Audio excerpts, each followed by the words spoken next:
gần lòng hồ là một cái bãi có rất đẹp.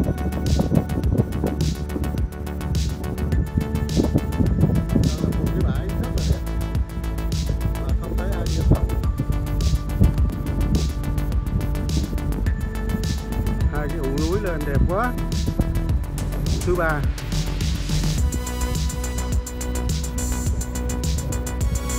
hướng này hướng về đập này nè không?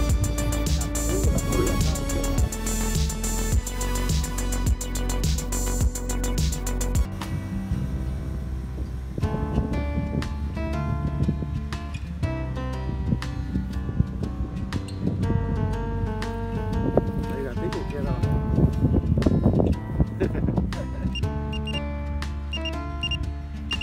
Cao lắm rồi.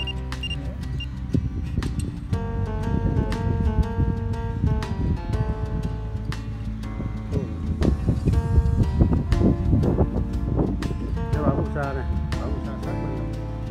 Nếu ở đây mà đóng trại hay là làm cái gì đó nghỉ đêm lại là tuyệt vời nha. Hứng được cái cơn gió coi như là ở lòng hồ mát người rồi đi. Mùa này là vùng này rất là nhiều cái cây lục lạc, cây hoa rột rạc lục lạc này rất là nhiều. Hoa lục lạc có hoa đẹp.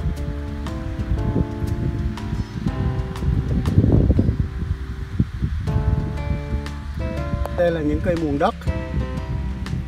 Cái muồng này nếu mà hái trái phơi khô rồi rang lên uống nó giống như mùi cà phê. Hồi xưa cái thời cà phê khan hiếm là người ta thường sử dụng cái này để mà uống. Gọi là muồng đất này. Cái nơi này người ta gọi là muồng về. Cái này nó chưa già. Đây là những hạt mua.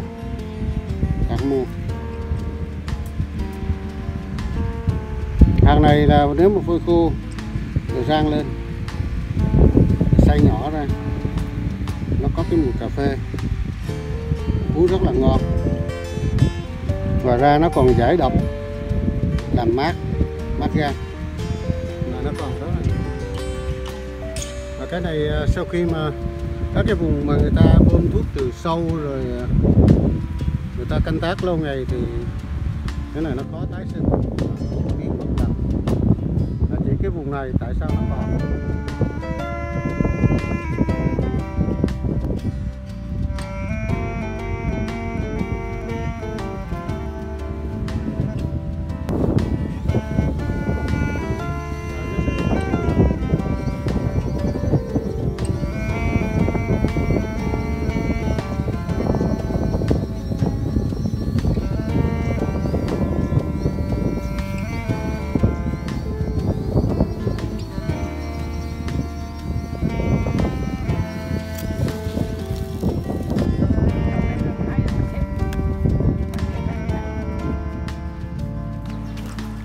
đây là đường đi xuống bến sông.